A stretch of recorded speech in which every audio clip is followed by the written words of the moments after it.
Happy Friday, everybody. We are back together here with another video. We're going to be talking about Indiana Jones and the Dial of Destiny. And this movie actually came out last night for the Thursday showing. And it's going to be an extended holiday because 4th of July is actually next week. And I believe we got some bad news about this movie, right? Mm-hmm. It's been nothing but bad news. Have you heard anything good about this movie? No. No.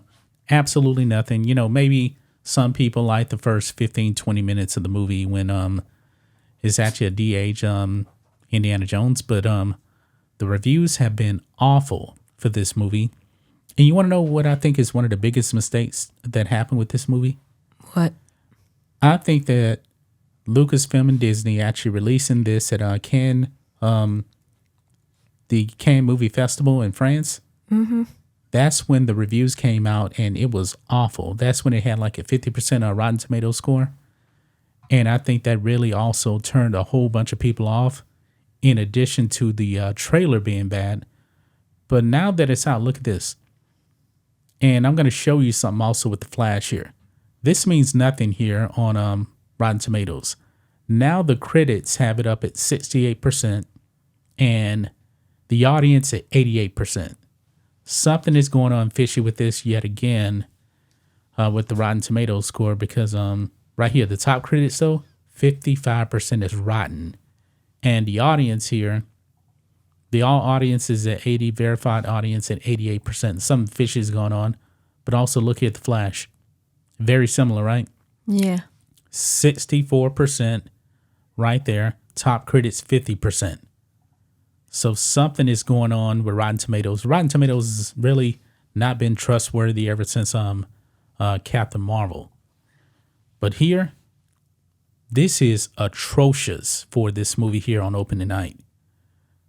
Look at this. Indiana Jones 5 opening day worse than the Flash flop. And guess what?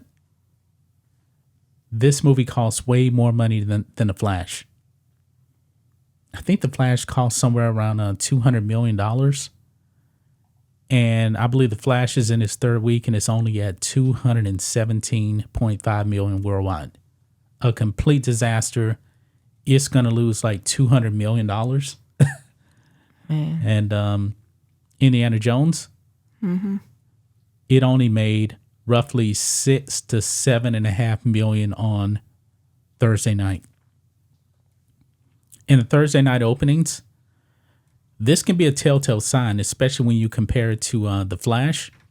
The Flash actually opened at 9.7 million, and it was a flop. So this movie, Indiana Jones 5, made like $3 million less on its opening Thursday.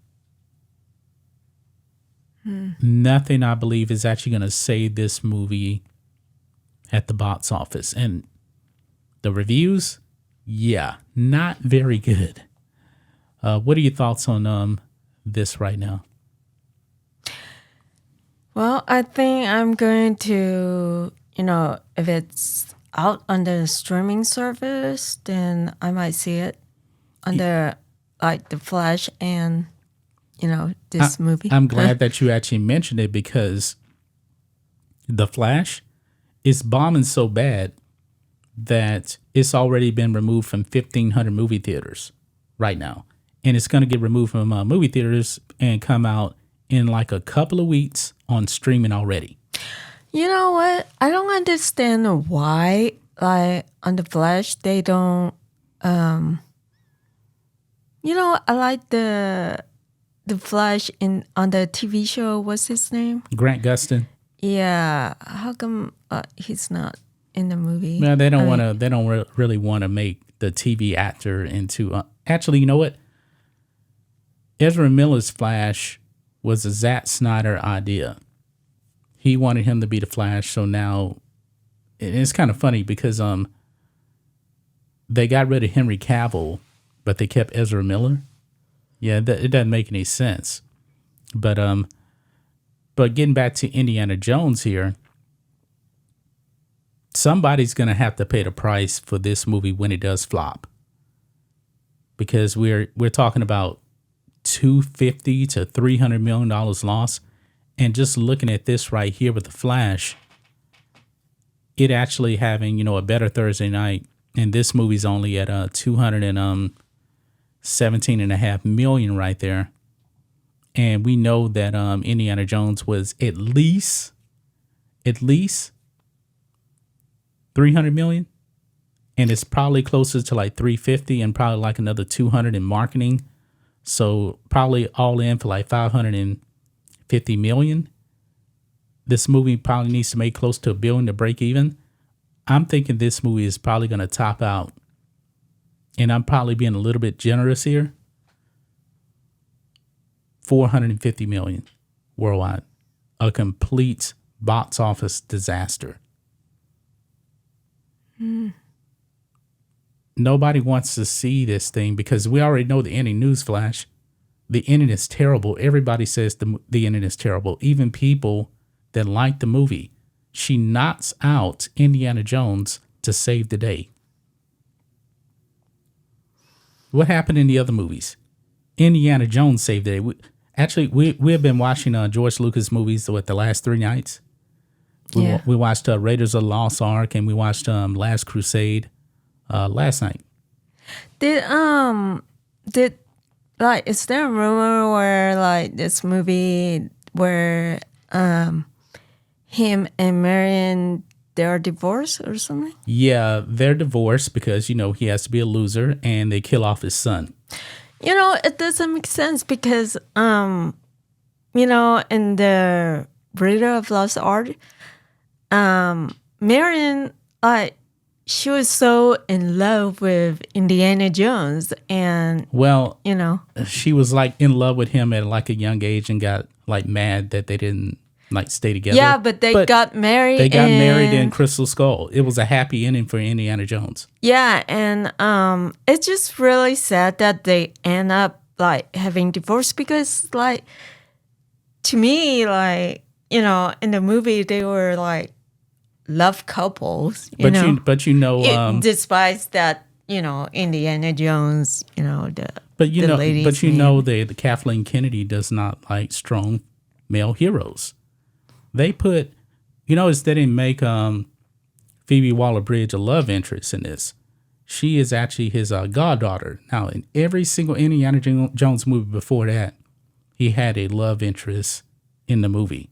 Now he's a pathetic old man that's grumpy, that pretty much, they almost Jake Skywalkered him. I pretty much can say that. Yeah, it just doesn't seem like it's Indiana Jones anymore. I mean, I know that like he's Indiana Jones in name he's only. not young anymore, but he should probably has like still the feel of him being like the Indiana Jones. He's still, I should say he should still have his energetic motivation and stuff like that, Well, we haven't seen the movie, but we almost started to go and see it just to give a review, but then I figure, you know what? There's so much other stuff out there to record, so I did some other stuff, and we said, no, we're not going to go see this. We were actually going to bite the bullet and go and review it, but then we said, not really. We don't really want to see it, even for a review. Yeah, it's pretty much like, I don't know, just I might fall asleep. So. Yeah, exactly. I mean, I had a lot of sports news that actually dropped today, and it was huge, so I'd rather make money than lose money, but it seems like Disney wants to actually lose money, and they're going to lose a massive amount of money on this thing. Tracking worse than the Flash. Wow. Yeah. And do you think it's that a holiday weekend too? Like, for me, like all those Indiana Jones movie, it seems like only. I don't know. For me, like it would be better if like Short Run was there, since like his Short Run seems like he was the only one who has been trained, maybe somewhat by Indiana Jones. Well, I don't think he was trained. Maybe. Short Round was just a good sidekick. I don't have a problem with Short Round not being in this because Short Round was just just a kid for like that one movie. Yes. Now, of course, Sulla's in it. He's back because he's in all the Indiana Jones movies. Of course, Brody is not in it because actually Brody was already dead in Crystal Skull because Donald Elliott died of AIDS back in like the late 80s. So he's not there either. And of course, Sean Connery passed away in 2020. But I do believe that Sean Connery was offered a role in Crystal Skull, but he had already retired. He didn't want to do it.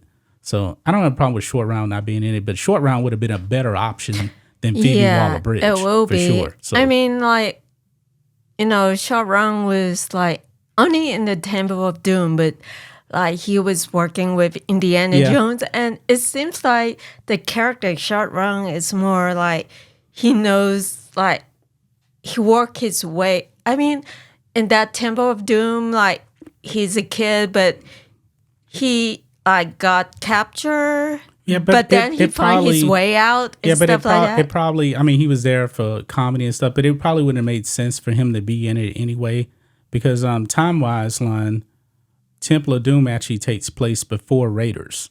You know how George likes to do things in reverse, like Star Wars. He tells pretty much the end of the story first and then goes back to the beginning. Yeah. So it was kind of the timeline is out of whack though, but what do you guys think of this? What do you guys make of Indiana Jones? Looks like it's going to completely bomb. It's being outdone by The Flash, at least on opening night. I cannot wait to see what the numbers are going to be. It's projecting horribly, by the way. I'm talking about like $60 million. So it's on track for like Flash kind of money. I wouldn't be surprised if they pulled this movie and put it up on Disney Plus, like in late July or August, because it's going to get pulled from theaters just like The Flash, Yeah. No doubt about it. That's all I got to say about this. Enjoy the weekend, guys. We will be back on Monday with another video. Until then, be safe. Goodbye.